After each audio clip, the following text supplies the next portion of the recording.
Rebonjour à toutes et à tous, bienvenue à la session Live LinkedIn organisée par Cybercafé, donc le format audio.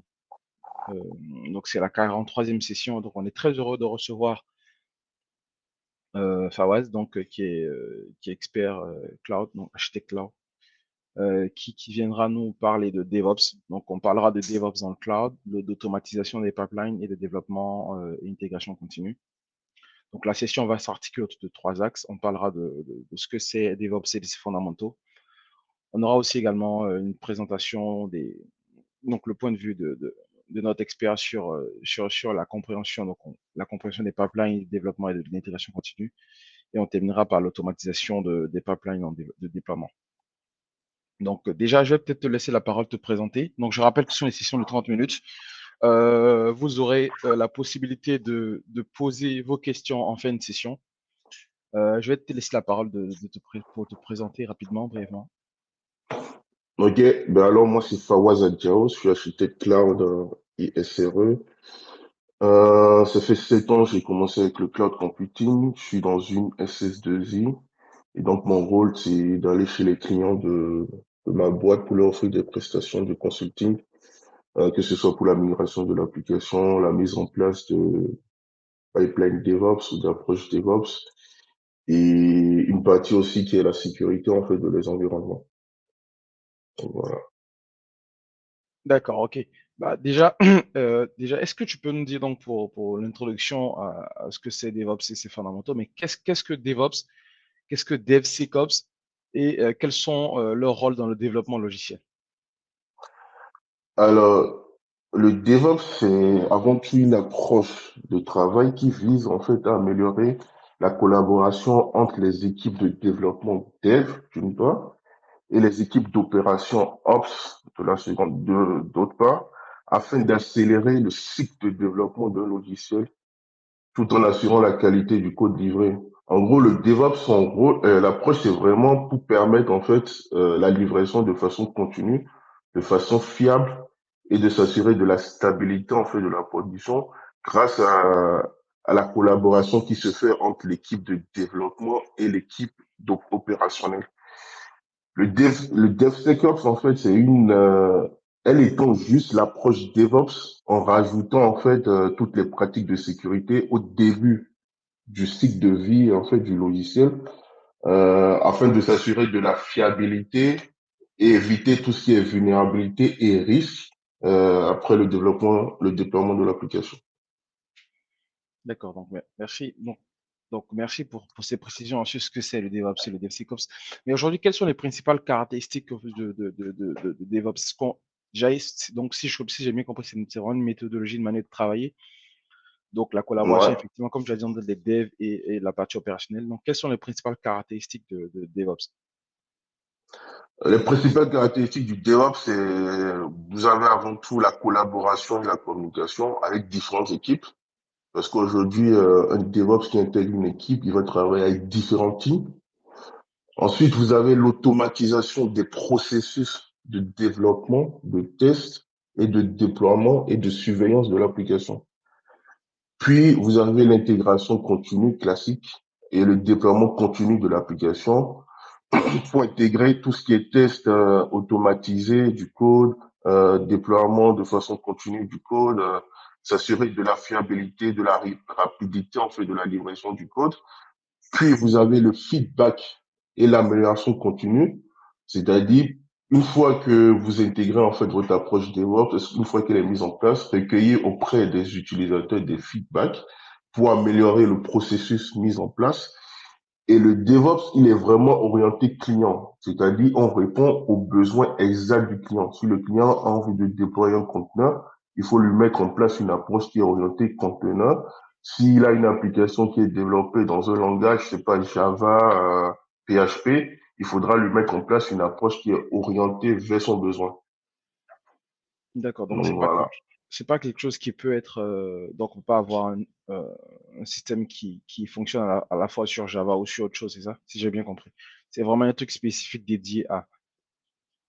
En fait, c'est pas spécifique dédié, mais l'approche qui est mise en place, par exemple, s'il y a une application qui a été développée en Java ou une application qui doit être hébergée sur un conteneur, La pipeline CI/CD que vous mettrez en place ou l'approche que vous mettrez en place, elle sera différente. Il D'accord. faudra vraiment répondre aux besoins du client et non rajouter des fonctionnalités propres à l'Ops. Je sais pas si tu vois. D'accord. Ok. D'accord. Ok. Je comprends. Moi, j'ai aussi une question parce que, pour être tout à fait transparent, bon, après, je suis pas forcément expert, hein, tout ce qui est DevOps et tout ça, développement, Mhm. mais j'ai constaté que on entend parler de DevOps lorsqu'on parle de cloud. Ouais. Déjà, comment est-ce que le cloud a influencé sur l'émergence et l'évolution de tout ce qui est DevOps? Et pourquoi parle tout le temps de cloud et de DevOps? En fait, j'ai l'impression que les deux vont de pair. Est-ce qu'on peut faire DevOps typiquement sur un truc traditionnel ou c'est forcément cloud DevOps automatiquement? En fait, aujourd'hui, le DevOps se fait aujourd'hui sur des trucs traditionnels, en on-prem. Mais l'avantage avec le cloud, c'est que le cloud, en fait, il a accéléré l'approche DevOps. Dans la mesure où le cloud permet aujourd'hui à un DevOps de rapidement tester des ressources. Le cloud nous permet de tester de façon rapide des approches. Et l'avantage aussi du cloud, c'est que tu payes à la consommation. Ce que tu fais pas aujourd'hui dans un environnement traditionnel. Avec le cloud aujourd'hui, je paye que ce que je consomme. Donc j'ai la possibilité de tester. Si par exemple tu peux adapter de façon rapide l'application en fonction du trafic qui vient. Et mis à part ça, donc en fait c'est ça en fait le cloud, il a permis en fait d'accélérer en fait l'approche DevOps dans la mesure où le DevOps il a la possibilité de tester, d'ajuster l'application en fonction de la demande. Et aujourd'hui, on paye ce qu'on consomme, ce qui se fait pas aujourd'hui dans un environnement traditionnel. Imaginons aujourd'hui dans ton environnement traditionnel, tu veux mettre en place une approche DevOps. Le souci, c'est que tu es limité en termes de tests et de mise à l'échelle de ton application. D'accord. Ok, c'est vraiment ce qui explique, effectivement, parce que j'entends tout le temps Cloud DevOps. Donc, ok. D'accord. Il y a un autre concept aussi qui est beaucoup évoqué, c'est le concept de CI/CD. Donc, est-ce que tu peux nous Mhm. expliquer un peu l'importance de l'intégration continue et de développement continu dans le contexte de DevOps?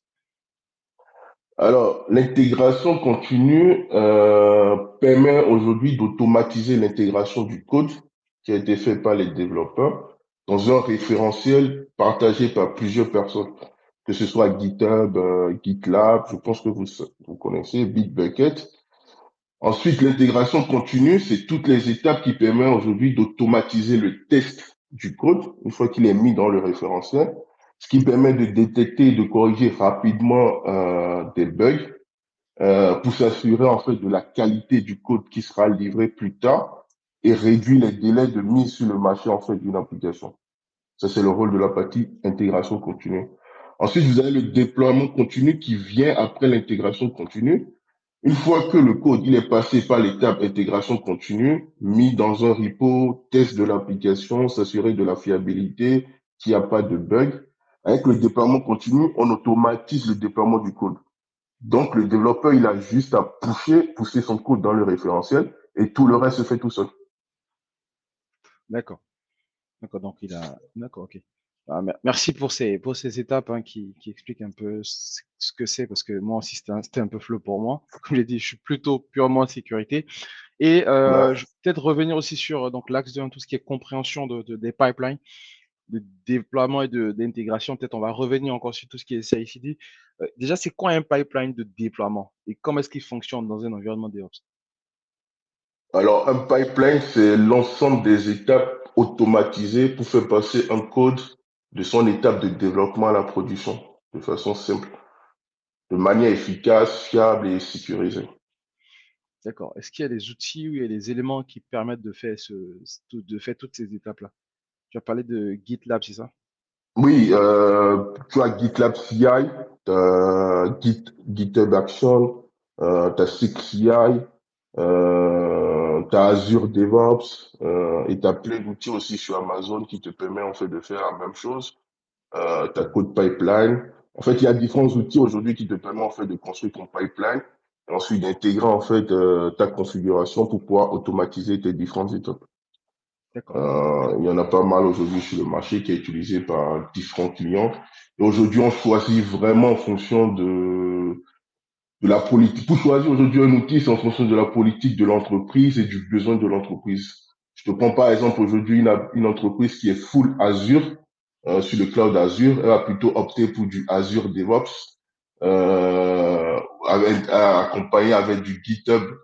Et tu as d'autres entreprises aujourd'hui qui sont plus familiarisées avec du GitLab CI pour la mise en place de la pipeline. D'accord. Ok. Donc ça, ce sont les outils qui sont couramment utilisés pour la mise en place de pipeline. D'accord. Ouais. Et donc, tu as déjà évoqué peut-être les étapes, hein, peut-être si tu peux revenir là-dessus, donc de manière macro, les étapes typiques d'un pipeline CI/CD, tu en as parlé tout à l'heure. Est-ce que tu peux peut-être revenir dessus de manière macro rapidement? Et aussi, la question que je me pose, c'est comment est-ce qu'on garantit, pour revenir à mon domaine de la sécurité, comment est-ce qu'on garantit la fiabilité et la sécurité des pipelines de déploiement dans un environnement cloud?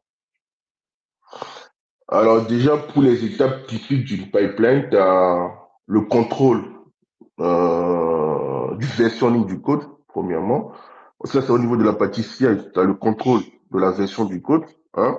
Ensuite, tu as la construction du code, c'est-à-dire tout ce qui est compilé, le code, le mettre en package. Ensuite, tu as la troisième étape qui est le test automatisé du code, les tests unitaires du code qui doivent intégrer en fait dans ta pipeline CI. Ensuite, au niveau du déploiement, tu as le déploiement en production ou en environnement de test du code. Et puis, tu as la partie test d'acceptation du code, c'est-à-dire une fois que le code il est déployé, qu'il y ait une équipe derrière qui puisse tester le bon fonctionnement du code.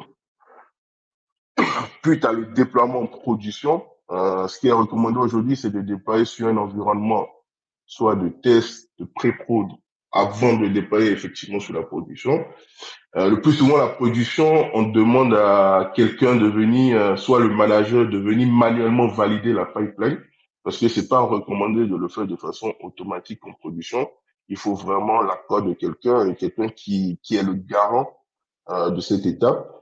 Puis, tu as la partie surveillance et feedback. Une fois que l'application est en production, il faudra surveiller, s'assurer qu'il n'y a pas d'incident. Et en fonction de ce qui se passe, récolter les feedbacks pour améliorer sa pipeline. Maintenant, pour la partie sécurité et fiabilité de sa pipeline, ce qui est recommandé, c'est vraiment automatiser tout ce qui est test, euh, mettre en œuvre les tests automatisés au niveau de chaque étape de la pipeline pour éviter toute action manuelle. L'infrastructure qui hébergera l'application, faudra la faire as code pour éviter toute configuration manuelle. Il faudra la documenter surtout. Parce que nous, en tant que DevOps, le plus souvent, on oublie la documentation, mais elle est très importante. Ensuite, il y a la révision du code.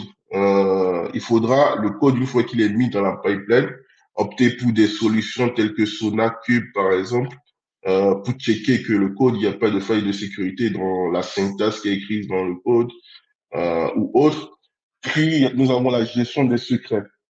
Ça, c'est un souci que rencontrent beaucoup de personnes. Les secrets, il faudra les encrypter. Soit vous utilisez des outils dans lesquels vous stockez les secrets tels que Vault, HashiCorp Vault, ou sinon vous les stockez de telle façon qu'ils ne soient pas visibles dans les logs de la pipeline. Puis nous avons les stratégies de déploiement sécurisé telles que le Blue Green, qui consiste, lorsque vous voulez déployer une nouvelle feature de votre application, créer de nouveaux serveurs avec cette nouvelle feature, tester que le serveur fonctionne bien, et ensuite switcher, supprimer les anciens serveurs et renvoyer tout le trafic vers ces nouveaux serveurs. Ou sinon, vous avez le déploiement Canary, où vous mettez à disposition le serveur à juste une partie de vos utilisateurs pour vous assurer du bon fonctionnement de l'application avant de l'étendre en fait à tous vos utilisateurs. Puis il y a la dernière étape qui est très importante, qui est la surveillance. Et il faudra répondre de façon proactive aux incidents, s'il y en a. Être D'accord. très réactif en cas d'incident. D'accord. Merci pour cette expertise, pour ces précisions. Mais moi, ma question qui me vient en tête, c'est tout ça, c'est les DevOps qui le font. Généralement, c'est une équipe de combien de personnes?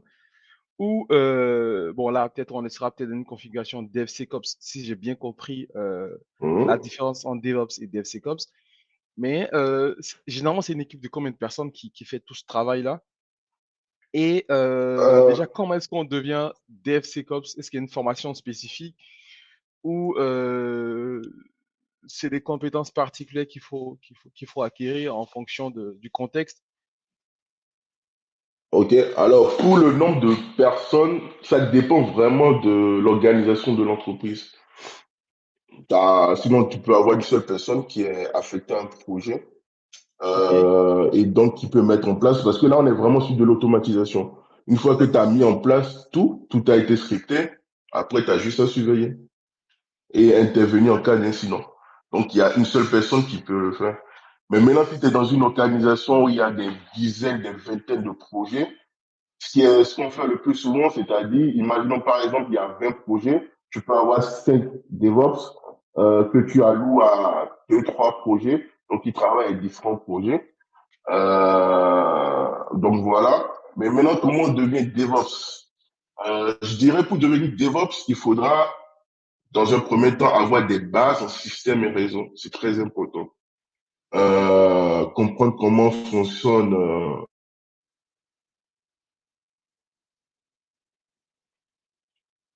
allô, je crois qu'on a perdu notre speaker. Ah, désolé, hein, je crois qu'on a perdu notre speaker. Permettez 2, 3 secondes. Il a soit sans doute reçu un appel ou un problème de connexion. J'espère qu'il pourra revenir. Ah, c'est bon. Allô? ouais, j'ai été éjecté, je sais pas comment. Ouais, j'ai pas compris aussi, mais alors là, on Ok, t'entend. Ouais. Mm. ok. Donc, je disais, comment devenir DevOps? Il faut avoir des bases en système et réseau, c'est très important. Être en mesure de, surtout Linux, être en mesure de beaucoup travailler avec les OS tels que Linux, pouvoir configurer des systèmes tels que Linux, avoir des notions et des bases en réseau. Ça peut aider dans la configuration des environnements dans le cloud. Et mis à part ça, aimer automatiser, aimer faire du scripting, du Bash, du Python. Et mis à part ça, Docker, c'est très important aujourd'hui. Aujourd'hui, la majorité des boîtes vont vers de la containerisation. Donc, il faudra être en mesure de pouvoir containeriser une application, la mettre en place, avoir des notions aussi en sécurité, une bonne notion en sécurité, afin que tout ce que vous mettez en place soit sécu, même si derrière, il y a une équipe vraiment dédiée à la sécurité qui va vous accompagner, et choisir un provider cloud que vous allez maîtriser, que ce soit AWS ou Azure ou GCP. C'est D'accord. très important. D'accord. Bah, merci Fawaz pour ces précisions. Je rappelle que ce sont des sessions de 30 minutes. Donc, pour ceux qui ont des questions, n'hésitez pas à lever la main. Donc, j'ai encore 2, 3 questions à poser à notre speaker. Ensuite, on prendra vos questions ou ceux qui ont des avis ou des analyses aussi à partager avec nous. N'hésitez pas à lever la main dès maintenant. Donc, sur le dernier axe, hein, l'automatisation des pipelines de déploiement, tu as parlé aussi, tu parlé rapidement des avantages, hein, de l'automatisation, mais j'aimerais bien qu'on revienne là-dessus. Et puis, si tu permets, comment est-ce qu'on gère les risques, donc les défis liés à la gestion de. Donc, comment donc une équipe, par exemple, DevOps peut gérer les défis liés à la gestion des configurations, parce que tu as parlé de versionning aussi, et des versions lors de l'automatisation des pipelines de déploiement. OK. Alors, pour les avantages de l'automatisation d'une pipeline, quels sont les avantages? Dans un premier temps, vous avez le fait que la pipeline permet de réduire le temps de mise sur le marché d'une application. Ça permet en fait d'éviter toute tâche répétitive. Ensuite, il permet de réduire toutes les erreurs humaines. Le fait que la pipeline soit automatisée évite toute action manuelle parce que ça devient en fait un standard qui est appliqué à toutes les applications. Puis vous avez l'amélioration en fait les avantages, c'est l'amélioration de la qualité du code parce que dans la pipeline nous intégrons des outils qui permettent en fait de tester de façon automatique le code, s'assurer de sa qualité, qu'il n'y ait pas de faille de sécurité dans ce qui va être livré. Puis vous avez en fait la facilité de déploiement sur différents environnements. Votre pipeline, quand vous la mettez en place, vous pouvez la déployer sur différents environnements, même en on-prem ou dans différents providers cloud. Et aussi, vous avez la meilleure collaboration entre les différentes équipes de développement et d'ops et de sécurité. ce qui permet en fait à toutes les équipes d'être alignées en fait sur le même objectif, qui est d'apporter de la valeur aux utilisateurs et d'aller vite. Ensuite, comment gérer les défis liés à la gestion et la configuration du code? C'est le premier, c'est qu'il faut tout versionner.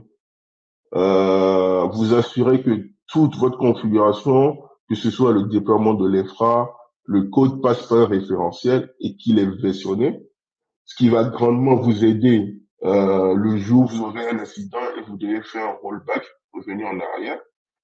Ensuite, il faudra mettre en place, avoir une stratégie de gestion centralisée de la configuration.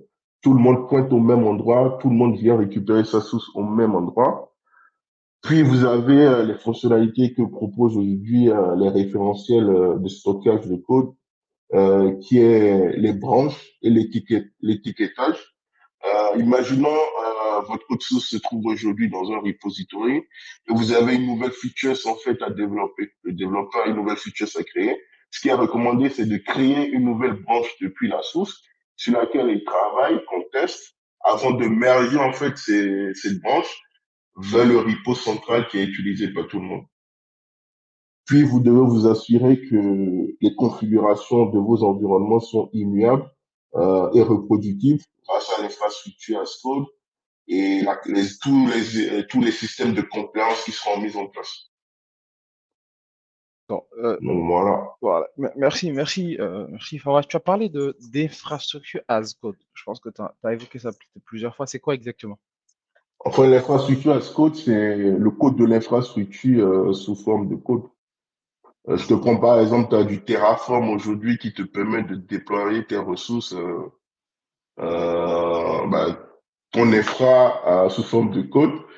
Tu as Ansible aussi, mais très peu de personnes utilisent Ansible. Ensuite, tu as les solutions qui sont proposées par les providers tels que AWS, tu as CloudFormation qui te permet aujourd'hui aussi de déployer ton infrastructure as code.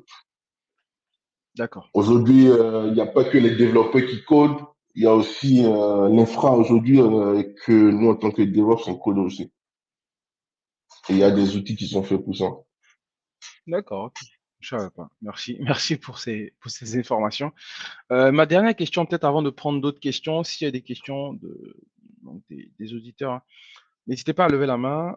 Déjà, avant ça, avant de poser ma question à quelqu'un qui m'envoie un message, je peux me demander SRE, c'est quoi? Parce que tu as dit que tu es Ah oui, architecte SRE. Ouais. cloud architecte et SRE. SRE, c'est Site Reliability Engineer. En gros, le rôle du SRE, le SRE, on le trouve souvent dans des grosses organisations. C'est l'étape qui vient après DevOps. Moi, je la définis comme ça. C'est l'étape qui vient avec DevOps. Dans la mesure où le SRE, il met à disposition tout ce qu'il faut au DevOps pour faciliter son travail. Quand je te prends aujourd'hui dans une grosse organisation, le plus souvent dans les grosses organisations, on construit des landing zones, c'est-à-dire on construit l'hébergement, la plateforme sur laquelle sera hébergé des applications. Et donc, c'est le SRE qui est en charge, en fait, de cette plateforme. C'est lui qui définit tous les process, c'est lui qui s'assure que toutes les applications qui sont hébergées dans la zone, dans la landing zone, sont compliance, elles sont backupées, il y a de la sécurité qui est mise en place, elles sont monitorées. La différence entre le SRE et le DevOps, c'est que le DevOps, il est alloué à un projet. Or, le SRE, lui, s'occupe en fait de toute la base sur laquelle sera hébergé en fait le projet. Ça a été créé par Google. C'est une méthode qui a été créée par Google et qui est Ok. adoptée aujourd'hui par différentes entreprises. D'accord. Ok. Ça marche. Ok. Bah écoute, ma dernière question, peut-être avant de prendre des questions, s'il n'y a pas de questions, on pourra terminer dans le temps, hein. Comment est-ce qu'on évalue effectivement l'efficacité de tout ce qui a été mis en place? Typiquement, donc on a parlé de fiabilité, de sécurité, de tout ce qui est versionning. Comment est-ce qu'on peut évaluer et mesurer l'efficacité des pipelines de déploiement automatisé dans un contexte DevOps? Alors, pour ça, comment mesurer l'efficacité des pipelines? Nous avons cinq gros points qui viennent. Le premier, c'est le temps nécessaire mis. pour pouvoir déployer, en fait, pour pouvoir mettre l'application de son étape de développement à la production? Quelle est la durée que prend vos pipelines pour être lancés? Moi, j'ai déjà eu des pipelines qui faisaient 15 minutes, 16 minutes avant d'aller en production. Et donc, les équipes de développeurs n'étaient pas du tout contents. Donc, il faut vraiment s'assurer que le temps, le cycle et le temps mis pour pouvoir envoyer l'application en production est vraiment court. Puis, vous avez le taux de succès de vos déploiements. Est-ce que à chaque déploiement, il n'y a pas d'incident ou il y a très souvent d'incidents?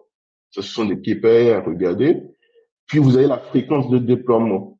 Aujourd'hui, il y a une règle qui dit on ne déploie pas les vendredis, mais dans les entreprises avec de bonnes pipelines qui sont mises en place, il y a certaines qui poussent en fait la livraison les vendredis.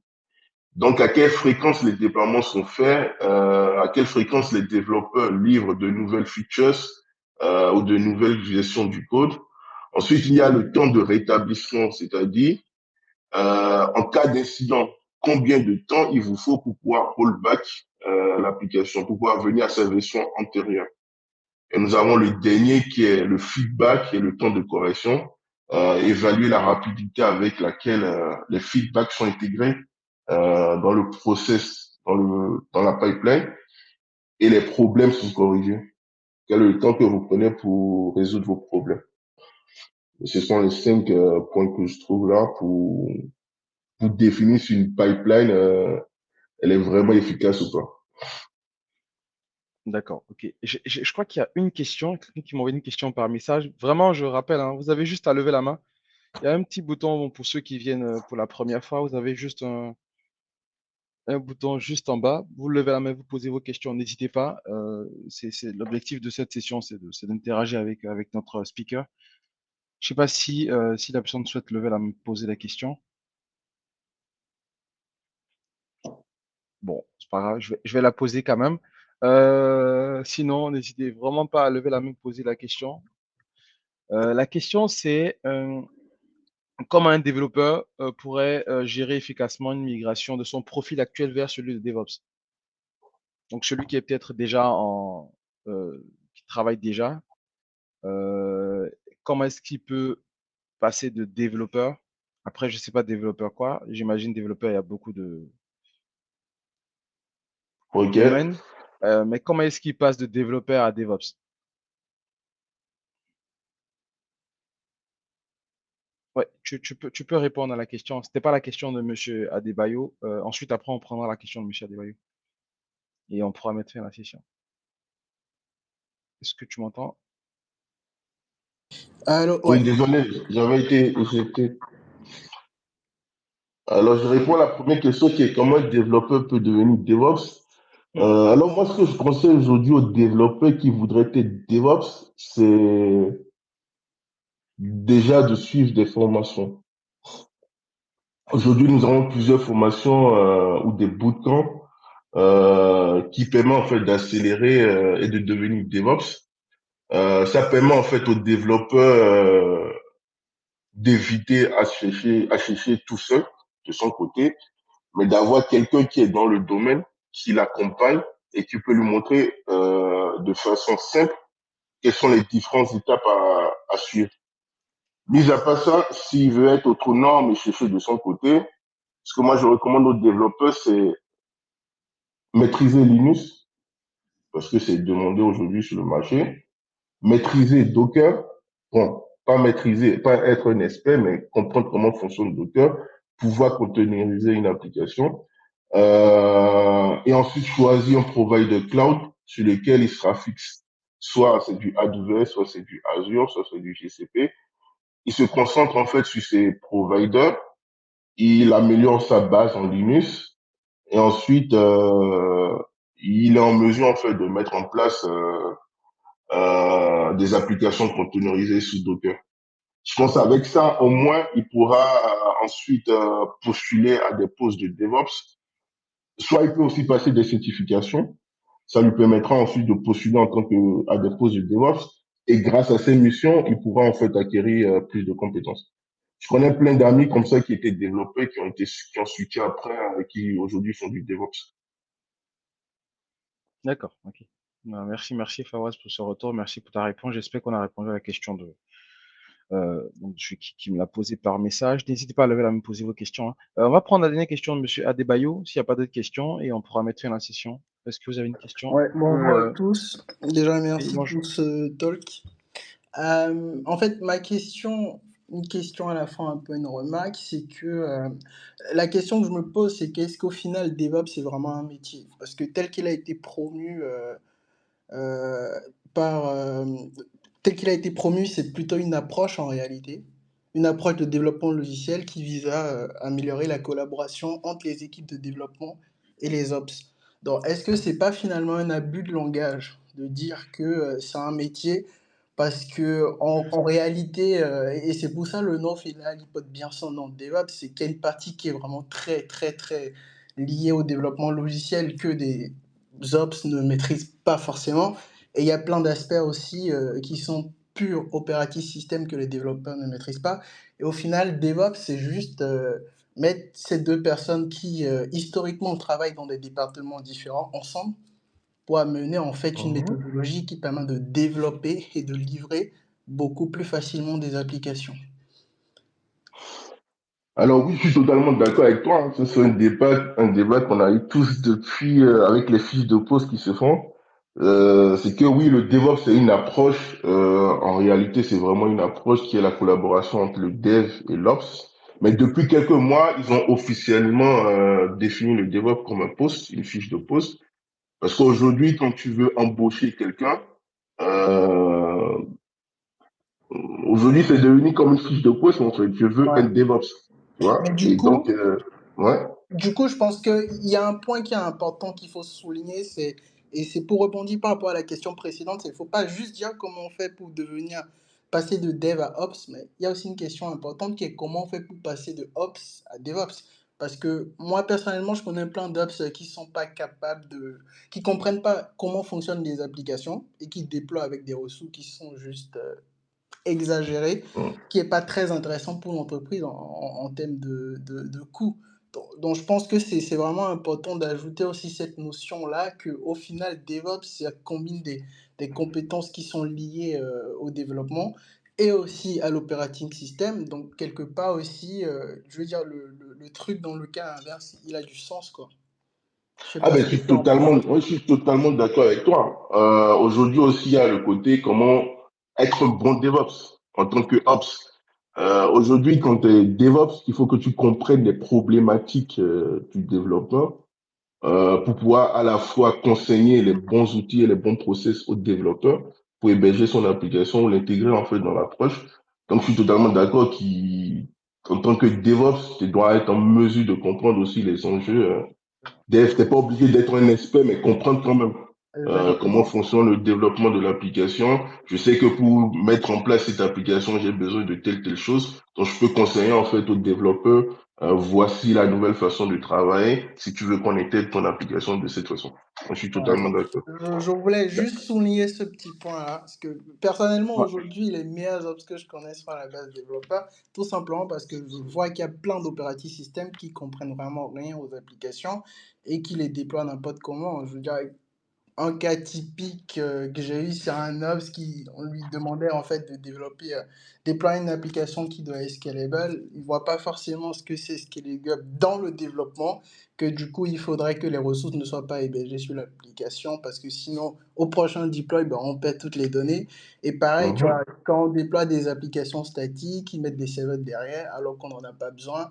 Je veux dire, c'est vraiment important de dire aux gens que c'est pas enfin, DevOps, c'est pas juste je suis dev et je deviens DevOps, ça peut être aussi je suis operating system et je deviens Hmm. DevOps. Mais c'est au final une collaboration parce que je pense que au final, le métier de DevOps, c'est juste dire je suis chef de projet avec l'approche DevOps parce que Hmm. je ne vois aucune entreprise dans laquelle tu arrives et c'est toi qui développes les applications et qui les déploie, quoi. Hmm. Ouais, d'accord. OK. Bon, c'était Bah, juste ça. Merci pour la réponse. merci pour la Merci contribution. beaucoup. Merci à Fawaz pour son expertise. Merci bon, pour ses précisions dans les réponses. Je pense que c'était très clair, hein. Merci encore à toutes et à tous d'avoir assisté à cette session live, donc la 43e session live de Cybercafé. Donc, ce sont les sessions qu'on organise tous les samedis avec des speakers. La semaine prochaine, on aura donc un autre speaker. Ça sera 9h GMT, 10h heure de Paris, heure de Kinshasa. Merci encore à toutes et à tous. La session enregistrée sera disponible sur YouTube. Donc, rendez-vous samedi prochain pour la prochaine session, la 44e session de Live LinkedIn.